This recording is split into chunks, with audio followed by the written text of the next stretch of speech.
mina olen ohver, pea meeles, mina olen ohver. Me ei näe selliseid lugusid väga tihti. DoorDashi kuller, kes läks viraalseks, väites, et teda rünnati seksuaalselt kohaletoimetamise ajal. Ainult, et politsei ütleb, et see pole üldse see, mis juhtus. Ja nüüd seisab tema ise silmitsi raske kuriteo süüdistustega ning suur žürii tegi just olulise otsuse. Mis siis tegelikult selles majas juhtus? Ja kas ta ületas piiri? Me uurime seda juhtumit koos Law & Crime'iga. Mina olen Chris Stewart.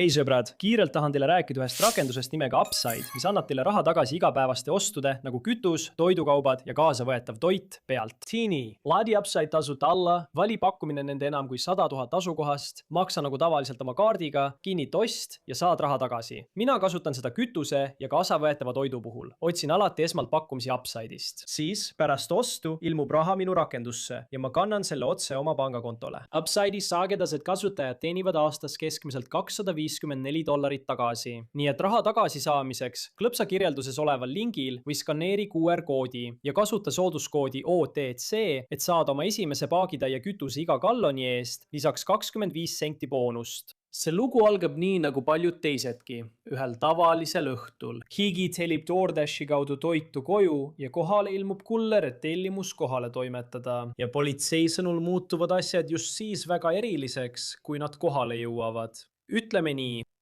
maja esiuks oli lahti ja sees oli mees, kes oli diivanil teadvuseta. Väidetavalt püksid ja aluspesu maha tõmmatud. Nii et see naine, kuller, Olivia Henderson, politsei andmetel teeb midagi, mida ilmselt ükski teine kuller ei teeks, võiks arvata. Ta väidetavalt võtab telefoni välja ja salvestab meest.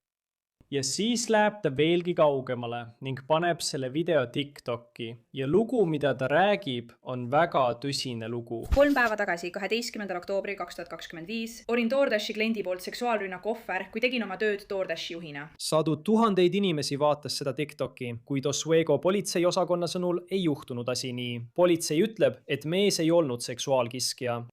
Ta oli teadvuseta, alkoholi tõttu võimetu. Politsei sõnul oli ta purjus. Nende uurimise kohaselt seksuaalset rünnakut ei toimunud. Seega ei keskendunud uurimine temale. Uurimine keskendus inimesele, kes temast video tegi. Sellele DoorDashi juhile Olivia Hendersonile. Ja Henderson arreteeriti novembris. Talle esitati 2 kuriteosüüdistust. Ebaseaduslik jälgimine ja ebaseadusliku jälgimispildi levitamine. Nüüd võttis see lugu veel ühe suure pöörde ja muutus veelgi tõsisemaks. Sest 1. mail esitas suur vandekohus Hendersonile süüdistuse, leides, et oli piisav alus arvata, et ta pani toime kuriteod. Ja ta ilmus kohtusse samal päeval. Ja te näete, et meil on video temast kohtusaali sisenemas, mil on edastanud VSÜRTV.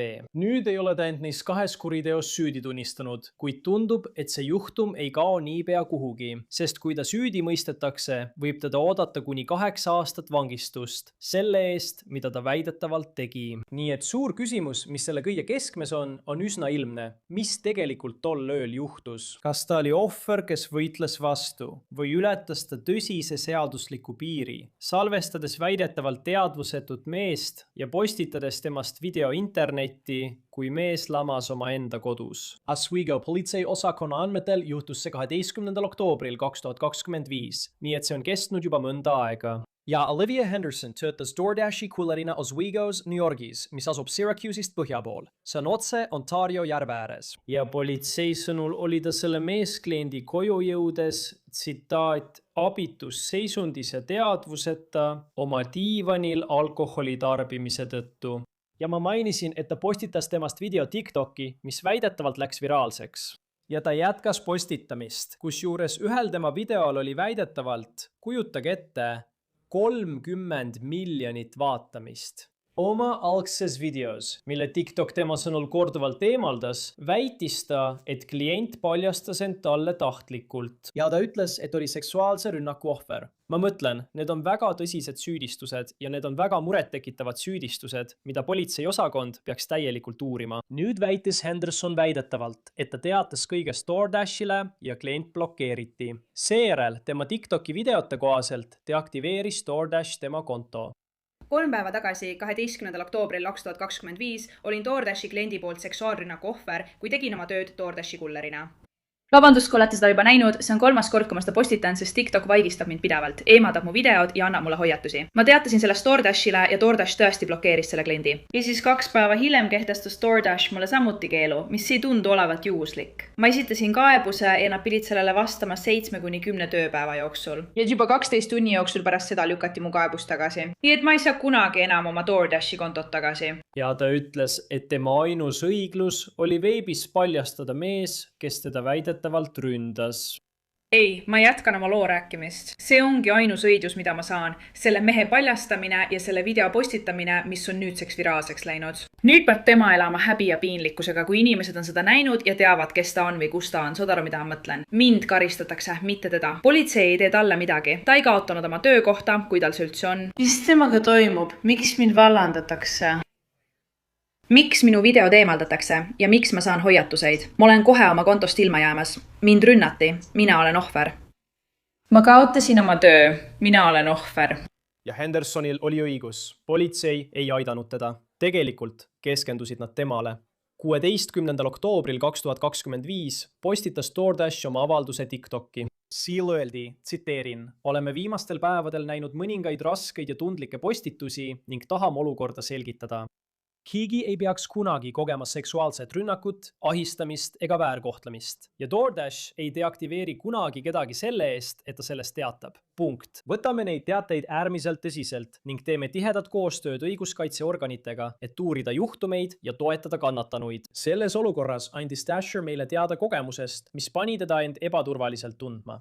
Ja just seda me alati tahamegi, et kullerid teeksid. Meie meeskond alustas kohe uurimist ning on olnud otseses kontaktis õiguskaitseorganitega ja on valmis igati nende tegevust toetama. Kuid kliendi kodus filmitud video avalik postitamine ja tema isikuandmete avalikustamine on selge meie reeglite rikkumine. See oli ka ainus põhjus, miks selle kulleri konto koos klientide omadega uurimise ajaks deaktiveeriti. Oleme samuti taganud, et kulleril on täielik ligipääs oma teenitud rahale. Me teame, et need on tundlikud olukorrad ja tahame, et iga kuller teaks, kui sa kunagi tunned end ebaturvaliselt või koged midagi muret tekitavat, pöördu meie poole. Oleme siin, et kuulata, tegutseda ja toetada.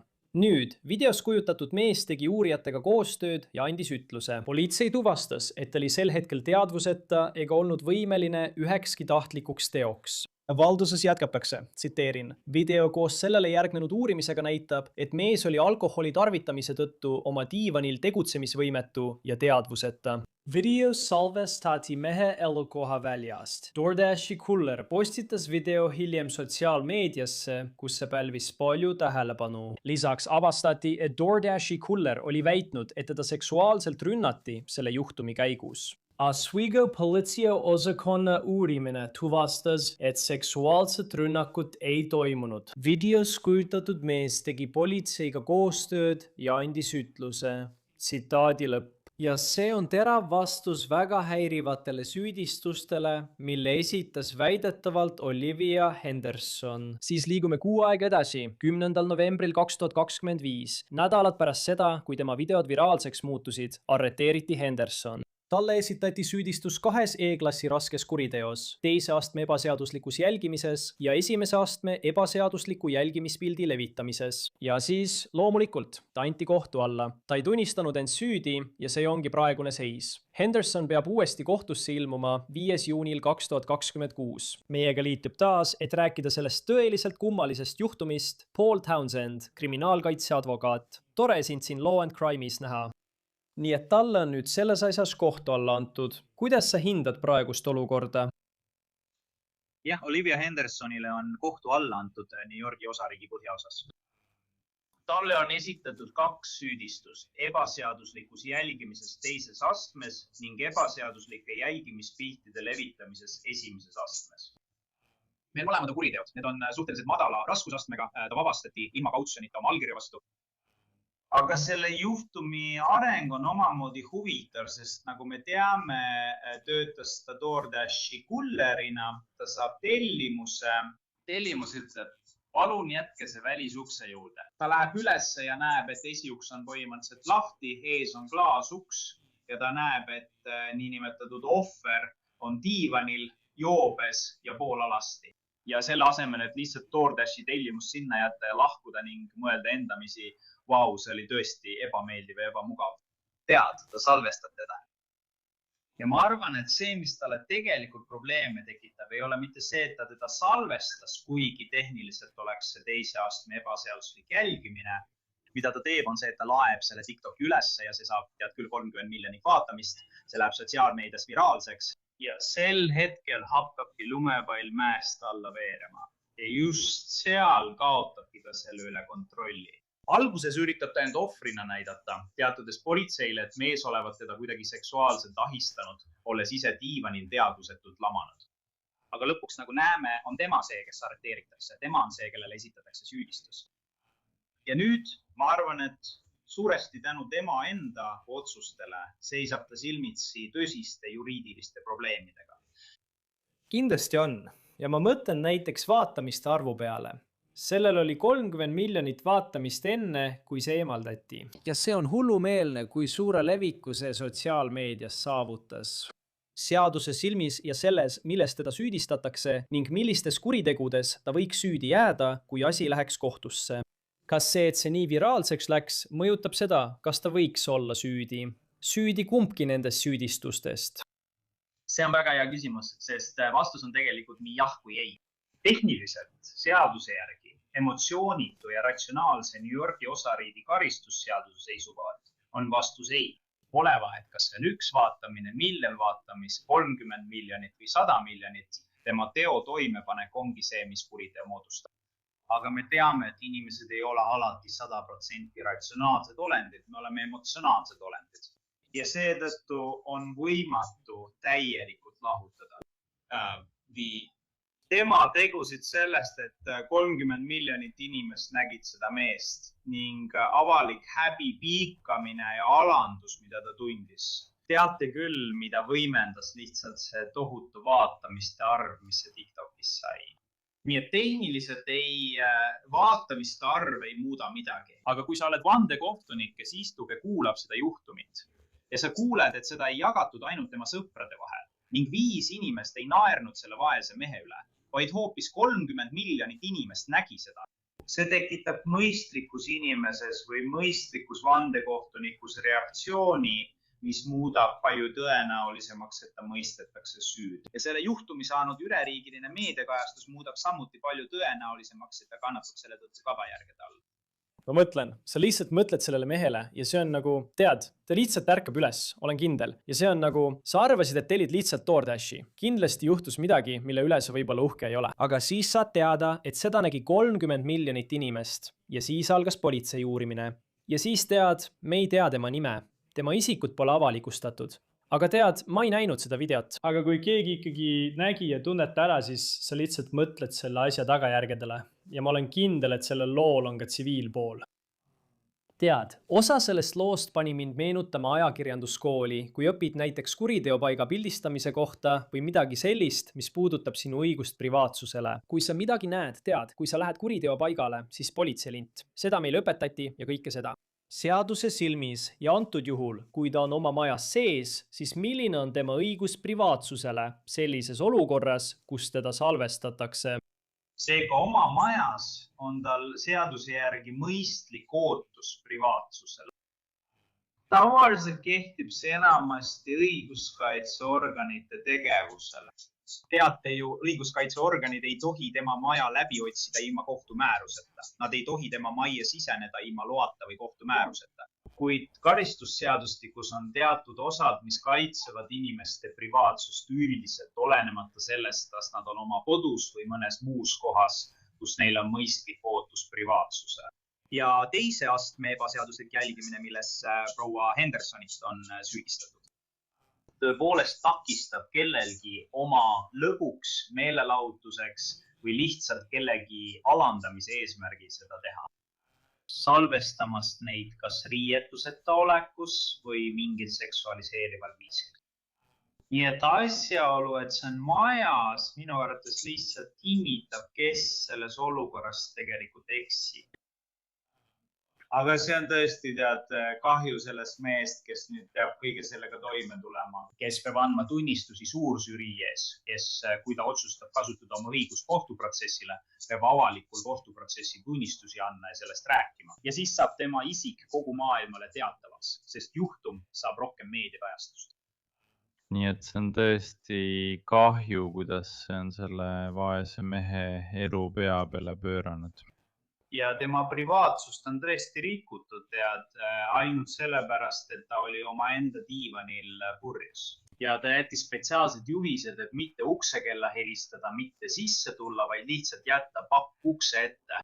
Tead, ja kui nii oleks tehtud, siis me ei istuks siin ja ei räägiks sellest. Kui oluline see on? Sest ilmselgelt igaüks, kes tellib DoorDashi, nagu sa aru saad, mulle ei meeldi, kui keegi mu uksekella helistab. Mul on ka kirjas, et palun ära helista uksekella. Jäta see lihtsalt sinna. Tee pilt. Näiteks see, et sul on kirjalikult olemas, kui sa oled prokurör, et sinu töö on toit jätta otse ukse taha. Ära mine sisse. Vastupidiselt sellele, kui ta oleks öelnud, et palun tule sisse, pane see siia, isegi kui sa seda ei teinud. Kui palju võib see üks lause, mis tal on oma DoorDashi kontol, mõjutada potentsiaalselt tema kaitset, kui asi peaks kohtusse jõudma? See kindlasti raskendab tema võimalusi kaitset kokku panna, sest mõte oleks sisuliselt selles, et ta võiks proovida mingit argumenti välja mõelda, et kui puuduvad igasugused selged juhised, siis tead, ta ei olnud kindel, kas ta peaks tema uksekella helistama. Kas ta peaks kuidagi sisse piiluma, et näha, kas ta on seal. Aga kuna meil on need selged juhised, mis sisuliselt ütlevad, et sa ei pea sisse tulema, sa ei pea uksekella helistama, sa ei pea mind ootama. Sul ei ole vaja mingit isiklikku kontakti, kõik, mida sa pead tegema, on lihtsalt pakk ukse ette panna ja ongi kõik. See tõesti kinnitab, et see, mida ta tegi, ei olnud mingil moel ühegi aktsepteeritava tööülesande piires. Mitte, et läbi klaaslõpse salvestamine oleks DoorDashi kulleri jaoks kunagi normaalne asi.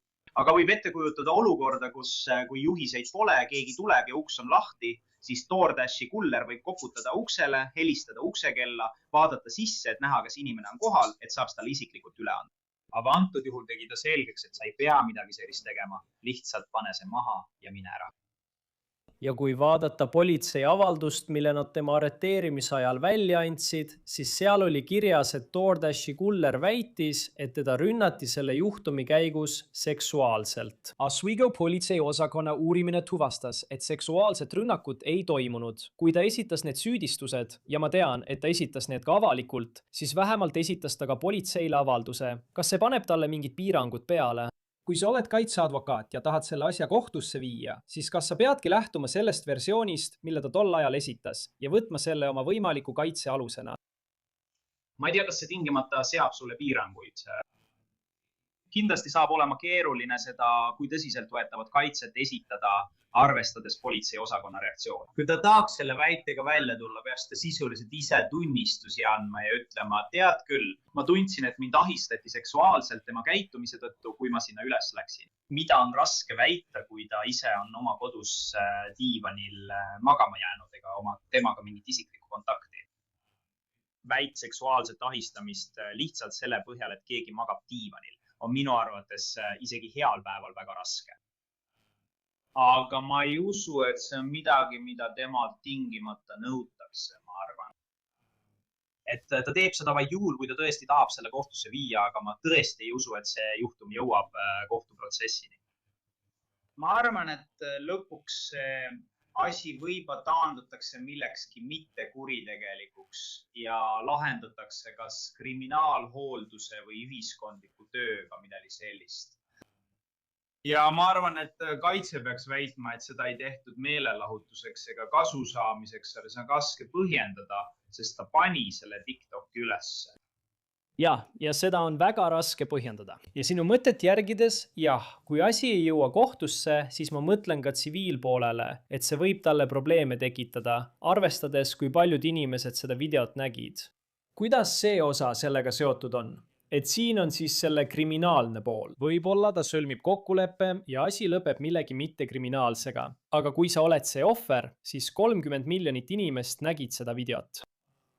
Kes teab, milline mõju sellel tema elule oli, sest me ei tea praegu tema isikut. Kuidas seda osa üldse mõõta ja aru saada, milline mõju tema elule tegelikult oli? Aga samas teades, et DoorDashi kullerina pole ta ilmselt keegi, kellel oleks 23-aastaselt palju raha. Just. Ja see ongi tegelikult sellise juhtumi puhul piiravaks teguriks. Kui sul on olukord, kus keegi on ohver ja kui ta tunnistab end süüdi milleski, siis on väga tõenäoline, et tsiviilasja tõestamine muutub palju lihtsamaks. Kui ta peab kriminaalkohtus ametlikult ütlusi andma, käe tõstma, vanduma, tõtt rääkida ja tunnistama ükskõik millist osa sellest, mis siin toimub. Tsiviilasi emotsionaalse stressi tekitamise, eraelu puutumatuse rikkumise, tema kujutise loata kasutamise eest. Kõike seda on ilmselt üsna lihtne tõestada. Küsimus on selles, mida sa kavatsed välja nõuda. Ja mõnikord tahavad inimesed hagi algastada lihtsalt põhimõtte pärast. See juhtus minuga, see inimene peab teadma, et see ei ole okei. Ja mulle sobib, kui mul on selle inimese vastu lihtsalt tsiviilkohtu otsus, teades, et tal pole raha ja ma ei näe sellest kunagi sentigi. Aga ma tahan, et selle põhimõte jääks kehtima. Aga paljud advokaadid tõenäoliselt hoiduvad sellest eemale ja ütlevad kaevata kohtusse kedagi, kes just kaotas töö DoorDashis. Ma ei teeni selle pealt mingit raha. Jah, ei, see on ka väga hea tähelepanek. Ma lihtsalt mõtlen sinu kui kriminaalkaitsja seisukohalt. Sotsiaalmeedia on ikkagi suhteliselt uus asi. Viraalseks minemise mõiste on samuti üsna uus. Ma tunnen, et TikTokil on võimalus viraalseks minna viisil, mida teistel sotsiaalmeedia platvormidel ei ole. Lihtsalt selle tõttu, kui kiiresti algoritm töötab. Kui levinud sellised juhtumid on? Tundub, et me ei näe seda väga tihti, aga kas sa oled kunagi midagi sellist näinud? Nii et just sellised juhtumid, kus keegi filmib kedagi riietuseta olekus ei ole väga levinud. Aga ma pean ütlema, et me näeme sotsiaalmeedia kasutamise kasvu seoses kriminaalsüüdistustega. Mul on olnud mitmeid kliente, kes on teinud endast fotosid, kus nad hoiavad relvi või narkootikume ja postitanud need oma sotsiaalmeediasse.